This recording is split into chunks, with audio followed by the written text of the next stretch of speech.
శ్రీకాకుళం జిల్లా కాశీబుగ్గ వెంకటేశ్వర స్వామి ఆలయంలో శనివారం ఏకాదశి సందర్భంగా జరిగిన తొక్కిసలాటలో మృతి చెందిన భక్తుల ఆత్మకు శాంతి చేకూరాలని వైఎస్ఆర్సీపీ క్యాండిల్ ర్యాలీ నిర్వహించింది.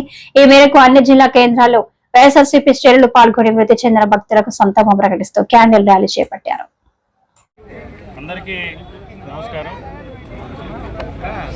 నిన్న శ్రీకాకుళం జిల్లా కాశీబుగ్గలో జరిగినటువంటి దుర్ఘటన గురించి మనందరికీ కూడా తెలిసిందే. చాలా బాధాకరమైన హృదయ విచారకరమైన ఆ విషాద ఘటనలో చనిపోయిన వారందరికీ కూడా వారి ఆత్మకి సంపూర్ణ శాంతి చేకూరాలని ఆ భగవంతుని ప్రార్థిస్తూ, ఆ కుటుంబ సభ్యులకు మనోధైర్యాన్ని ఇవ్వాలని భగవంతుని ప్రార్థిస్తూ ఈరోజు వైఎస్ఆర్ కాంగ్రెస్ పార్టీ ఆధ్వర్యంలో విశాఖపట్నంలో గాంధీ విగ్రహం దగ్గర అందరూ కూడా వైఎస్ఆర్ కాంగ్రెస్ పార్టీ సంబంధించిన సీనియర్ నాయకులు అందరూ కలిసి ఎమ్మెల్సీ వర్గ కళ్యాణ్ గారు, సమన్వయకర్తలు ముల్లప్పారావు గారు, దేవన్ రెడ్డి గారు, మహిళా అధ్యక్షురాలు సోదరి కమల్ కుమార్ గారు, ఎస్సీసీఎల్ శివరామకృష్ణ గారు, బీసీసీఎల్ నాయకులు శ్రీవాత్సు అందరూ ప్రతి ఒక్కరు కూడా మెయింటైన్ చేయడం జరిగింది. ముఖ్యంగా ఈ సందర్భంగా మనం మాట్లాడుకోవాల్సింది, ఈ రాష్ట్రంలో కూటమి ప్రభుత్వం అధికారంలోకి వచ్చిన తర్వాత, చంద్రబాబు నాయుడు గారి ముఖ్యమంత్రి అయిన తర్వాత ఈ రాష్ట్ర ప్రజలకే కాదు, ఈ రాష్ట్రంలో ఉన్న పేదవారికే కాదు, కనీసం ఈ రాష్ట్రంలో దేవాలయాలకు వెళ్ళి దేవుణ్ణి దర్శించే భక్తులకు కూడా భద్రత లేకుండా భద్రత కరువైంది. దేవాలయాల్లో జరిగే పవిత్ర కార్యక్రమాల్లో, దేవాలయాల్లో జరిగే ఉత్సవాల్లో కూడా భక్తులకి సరైన వసతులు కల్పించలేని దుస్థితిలో ఈ రాష్ట్ర ప్రభుత్వం, ఈ రాష్ట్ర యంత్రాంగం మొత్తం కూడా ఉంది. ముఖ్యంగా ఈరోజు మొట్టమొదటిసారికి ప్రభుత్వం అధికారంలోకి వచ్చిన తర్వాత రాజకీయాల్ని అపహాస్యం చేస్తూ, రాజకీయాలు ఒక కొత్త వరవడిని తీసుకొచ్చి, ఏదైతే అంబేద్కర్ గారి రాజ్యాంగాన్ని పక్కన పెట్టి రెడ్ బుక్ రాజ్యాంగం పేరుతో కక్షపూరిత రాజకీయాలతో, కర్కశ రాజకీయాలతో వైఎస్ఆర్ కాంగ్రెస్ పార్టీని అణిచివేయాలనే ఉద్దేశంతో వాళ్ళు మొట్టమొదటి ఎన్నుకున్నది పవిత్ర తిరుమల తిరుపతి దేవస్థానం ఇష్యూ. రాజకీయాలు చేయాలంటే అనేక అంశాలు ఉంటాయి. రాజకీయాలు చేయాలంటే దుర్మార్గంగా, కర్కశంగా, లేకపోతే దురుద్దేశపూర్వకంగా రాజకీయాలు చేయాలంటే అనేక అంశాలు ఉంటాయి.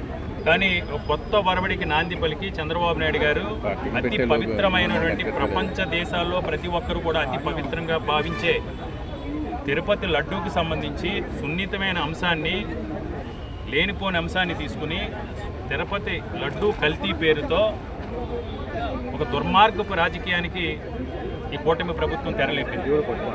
ఈరోజు తిరుమల పవిత్రతని దెబ్బతీసే విధంగా, వెంకటేశ్వర స్వామి లడ్డు అంటే ప్రపంచ దేశాల్లోనే కూడా దానికున్న విశిష్టతని దెబ్బతీసే విధంగా.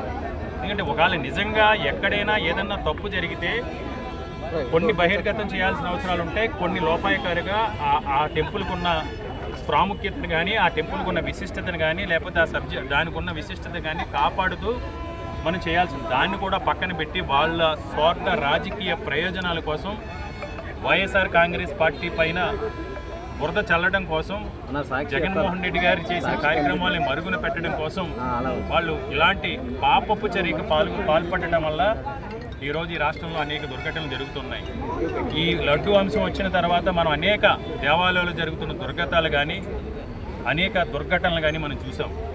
ఈరోజు వైకుంఠ ఏకాదశి సందర్భంగా తిరుమల తిరుపతి దేవస్థానం చరిత్రలో ఎన్నో వందల సంవత్సరాలుగా జరుగుతున్న అలాంటి